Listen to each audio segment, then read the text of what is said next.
Untuk melindungi putriku, orang tuanya mengurungnya dalam mesin kurang dari 10 meter persegi. Bahkan memberikan barangnya setiap hari. Mereka semua sangat jauh, tidak dapat bersentuhan satu sama lain. Karena putri saya sudah menderita sepsis sejak kecil. Hanya bisa menghirup udara yang disaring oleh kabin pemurnian. Awalnya saya mengira saya harus tinggal di peti mati raksasa ini selama sisa hidup saya. Namun tak disangka terjadi kecelakaan. Hari itu, ruang penyaringan udara tiba-tiba menyala dengan cara yang tidak bisa dijelaskan. Yang lebih menakutkan adalah mereka melihat melalui jendela kaca dan menemukannya. Di jalan, tiba-tiba muncul aura kuning. Dan nafas ini, dibuang dari pipa saluran pembuangan kota. Siapapun yang tidak hati-hati menghirupnya akan terjatuh seluruhnya. Ayah sedang berjalan di jalan dan tiba-tiba membeku. Tapi dia baru berjalan beberapa langkah. Lalu melihat aliran udara yang lebih besar. Berkumpul di sini, hanya tidak memperhatikan sedikit pun. Ia telah menyerbu dan menyerang ke depan. Jalanan segera menjadi kacau. Pria itu pun berlari pulang. Setelah kembali ke rumah, dia segera menarik istrinya menjauh dari jendela. Detik berikutnya, gas beracun langsung membuat jendela berkabut. Dan mereka ada di mana-mana, langsung melewati celah dan masuk ke dalam rumah. Untungnya, putri saya memiliki ruang penyaringan udara pelindung. Setelah beralih ke mode hemat daya, pria itu dengan cepat menarik istrinya pergi. Melihat gas beracun terbang ke atas dengan kecepatan kilat, mereka harus lari ke lantai yang lebih tinggi. Akhirnya pasangan itu mencapai lantai paling atas. Di rumah ini ada pasangan tua yang jujur. Jangan mempersulit, biarkan saja mereka masuk sekarang juga. Sang ibu segera mengeluarkan walkie-talkie dan menanyakan keadaan putrinya. Setelah mengetahui bahwa tidak terjadi apa-apa, dia menghela nafas lega. Kemudian beberapa orang keluar ke balkon. Mereka terdiam saat melihat pemandangan mengerikan di kaki mereka. Tapi itu bukanlah hal yang paling menakutkan. Kemudian pria itu naik ke atap, melihat jauh, hanya untuk melihat seluruh kota diselimuti kabut beracun. Kelihatannya seperti negeri dongeng, namun di dalamnya terdapat bahaya yang mematikan. Dan asap beracun menyebabkan pemadaman listrik di seluruh kota. Gadis itu baik-baik saja di ruang pemurnian. Melainkan persentase cadangan baterai benar-benar tidak bisa bertahan sepanjang malam. Jadi pria itu berencana menahan napas. Turun ke bawah untuk mengganti baterai putri Anda. Setelah mencapai tangga, dia mengangkat tangannya untuk memeriksa asap. Walaupun gas ini tidak berwarna dan tidak berbau, namun gas ini memang beracun. Mengganti baterai baik pergi maupun kembali membutuhkan waktu lebih dari 10 menit. Manusia tidak bisa menahan nafas selama itu. Saat ini pria itu tiba-tiba berpikir, di rumah orang tua di lantai bawah selalu ada tangki oksigen. Demi keselamatan putriku, dia memutuskan untuk mengambil risiko menuruni pipa. Ketika hendak memasuki kabut beracun, pria itu menarik napas dalam-dalam. Lalu tahan nafasmu, segera dia mencapai lantai target. Setelah memecahkan jendela, dia berhasil memasuki rumah lelaki tua itu. Saya hendak mencari ketika saya melihat seseorang tergeletak di tanah. Dia segera berlari dan menemukan bahwa itu adalah tetangga lamanya. Tapi dia berhenti bernapas. Pria itu tidak punya waktu untuk bersimpati. Karena aku sudah tidak sanggup lagi menahannya. Dan yang lebih buruknya adalah tangki oksigen yang selalu dibawa lelaki tua itu. Tidak di dekatnya. Pria itu mulai panik. Dia segera mengambil senter dan mencari sekeliling. Namun, berjalan lagi dan lagi. Mencari ke seluruh rumah tetapi tidak dapat menemukannya. Ketika dia akan mati lemas, akhirnya menemukan tangki oksigen di pojok. Setelah itu, dia tidak berani menunda dan langsung memakai masker oksigen. Lalu segera putar katupnya, dan mendapat oksigen di saat-saat terakhir. Setelah tenang, dia mengambil tangki oksigen lain, bersiap untuk pergi, tapi tiba-tiba terdengar suara dari kamar tidur. Didorong oleh rasa ingin tahu, pria itu mengambil palu dan membuka pintu. Pada titik ini, saya menemukan bahwa ternyata itu adalah anak anjing. Namun anehnya, anak anjing ini tidak hanya baik-baik saja tapi juga sangat bersemangat. Apakah hewan kebal terhadap racun? Namun dengan cepat kesimpulan ini ditiadakan oleh pemandangan di depan matanya. Karena induk anjingnya mati di dalam kamar. Meski bertanya-tanya, pria itu tak sempat berpikir banyak. Lalu dia pulang, berhasil mengganti baterai cadangan untuk putri saya, dan membawa beberapa barang rumah tangga. Untuk menemukan lebih banyak baterai cadangan, dia berlari ke bawah lagi. Mayat-mayat berserakan di jalan yang sepi. Lihatlah keadaan mereka yang menyedihkan, meninggal dan mulutnya berbusa. Pria itu tanpa sadar menutup rapat masker oksigennya. Lalu dia merangkak ke bawah mobil. Kumpulkan banyak baterai cadangan. Ketika dia hendak pergi, lalu tiba-tiba aku mendengar peluit. Dia berjalan dengan rasa ingin tahu. Melihat kontingen besar menuju langsung ke sini. Saya pergi untuk bertanya dan mencari tahu. Ternyata mereka dikirim oleh militer untuk mengevakuasi korban yang selamat. Sekarang seluruh kota telah runtuh. Atasan memutuskan untuk mencari dan menyelamatkan orang kemudian memblokade kota. Saat berbicara, Kapten melihat tangki oksigen pria itu sangat samar.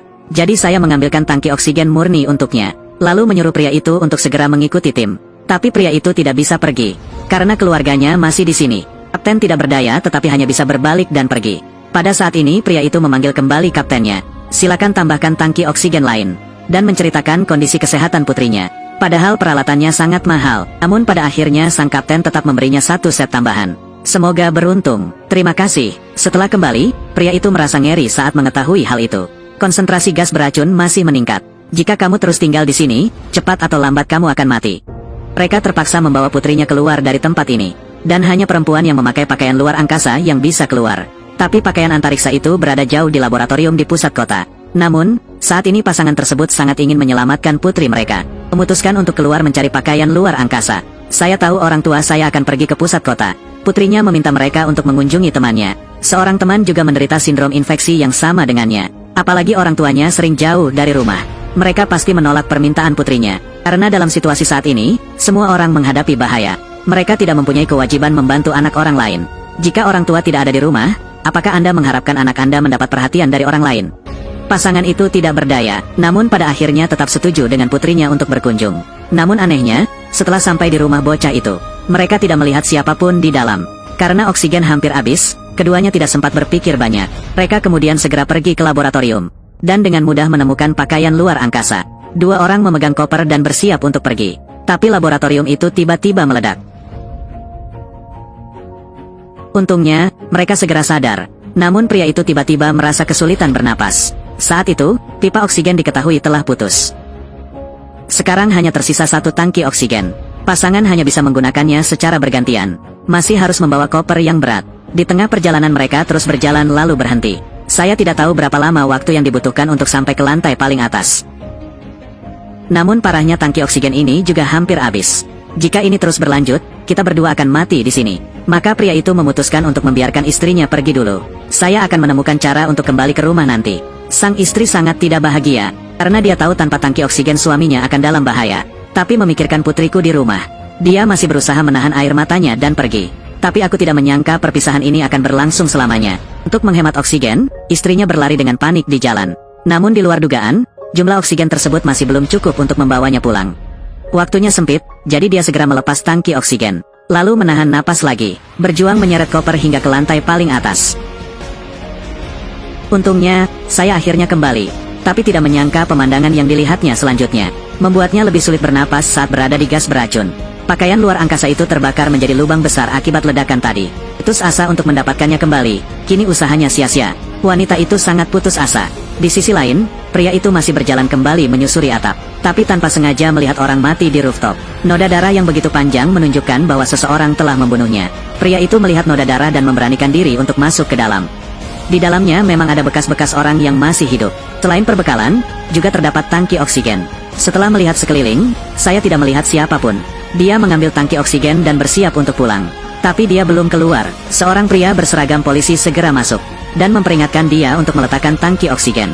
Lihatlah pria itu segera. Tangki oksigen ini bukan miliknya, tapi polisi ini merampoknya dengan senjata di tangannya. Bahkan secara brutal membunuh orang karenanya. Melihat mereka terungkap, polisi memutuskan untuk berhenti berpura-pura. Tangan kanannya perlahan menyentuh pistolnya. Tidak mengharapkan adegan ini dilihat oleh pria itu. Dia mengenakan masker oksigen dan mendorong polisi ke dalam kabut beracun. Keduanya kemudian saling bergulat. Saat ini, pistolnya secara tidak sengaja jatuh ke tanah. Polisi ingin dengan senjata, namun dipeluk erat dari belakang oleh pria itu. Tidak ada masker oksigen. Dalam waktu kurang dari 3 detik dia naik. Tapi pria itu tidak senang. Dia tahu jika dia tidak kejam, orang yang berbohong di sana adalah dia. Dia berdiri dan segera kembali ke rumah. Di sisi lain, istrinya tiba-tiba mengetahuinya. Baterai di ruang pemurnian putrinya hampir habis. Suaminya tidak ada di rumah, dia tiba-tiba tidak tahu harus berbuat apa. Namun saya menunggu selamanya tetapi tidak melihat suami saya kembali. Dia memutuskan untuk mengambil risiko dengan mengganti baterai putrinya. Lihatlah gas beracun mematikan di seluruh tangga. Wanita itu menarik napas dalam-dalam, lalu merangkak ke desa gas beracun tanpa ragu-ragu. Namun betapapun cepatnya, ia tidak dapat menahan gas beracun di sekitarnya. Melihat ibuku tidak memakai masker oksigen, gadis di ruang penyaringan udara sangat khawatir. Tapi ibu tidak punya waktu untuk menjelaskan padanya. Dia segera mengganti baterai cadangan. Lihat perangkat itu menyala, dia merasa lega. Tapi saat berangkat, wanita itu sepertinya punya firasat. Dia tidak terburu-buru untuk naik ke atas, tapi mulai menatap putri kecilnya dengan penuh semangat. Akhirnya dibawa desakan terus-menerus dari putrinya. Ibu baru itu dengan enggan pergi. Saya tidak tahu berapa lama pria itu kembali ke rumah. Namun pemandangan di hadapannya membuatnya membeku. Dia tidak percaya dan perlahan mendekat. Tapi seiring jarak yang semakin dekat, air mata mengalir di balik masker oksigen tebal pria itu. Melihat istrinya tak bernapas tergeletak di tangga, dia tidak tahan lagi. Namun yang mati sudah tiada dan yang hidup harus kuat. Namun di luar dugaan, dia masih belum bersemangat. Suara putrinya datang dari walkie-talkie. Pria itu tahu dia tidak bisa menyembunyikannya. Saya juga memahami bahwa masalah ini harus dikatakan secara pribadi.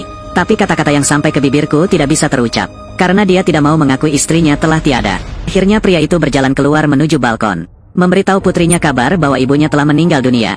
Setelah mendengarkan, gadis itu diam-diam meringkuk di sudut. Diam untuk waktu yang lama. Untuk pertama kalinya dia merasa seperti beban. Tak lama kemudian, terjadi gempa ringan di dalam rumah.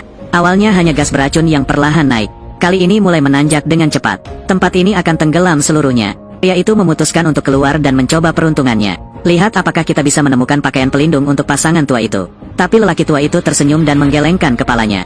Karena umur mereka pendek, tidak ingin menyia-nyiakan sumber daya anak muda lagi. Akhirnya dia memegang tangan istrinya. Dengan tenang lanjutkan perjalananmu. Apakah hidup kita sungguh indah? Ya, jika tidak ada kebenaran di dunia ini. Dengan dia, saya orang yang paling bahagia.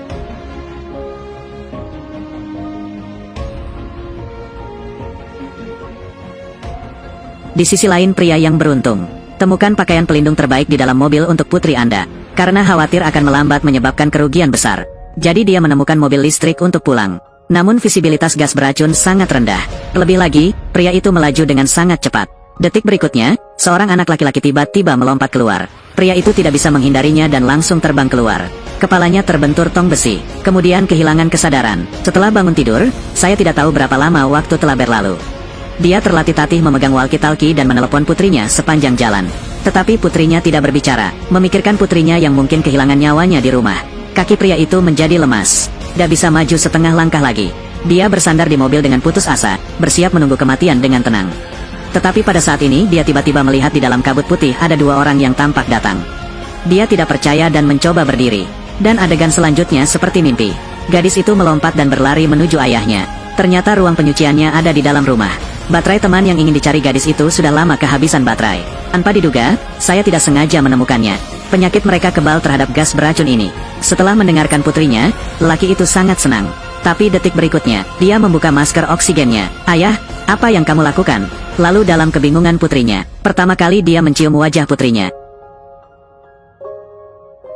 Ibu di surga akan melihatnya. Akhirnya yang paling lucu adalah, saat dia terbangun, mengetahui bahwa dia dan putrinya telah bertukar identitas. Kali ini orang yang terbaring di ruang pemurnian berubah menjadi dirinya. Dan anak perempuan, halo ayah, saya akan segera datang mengunjungimu.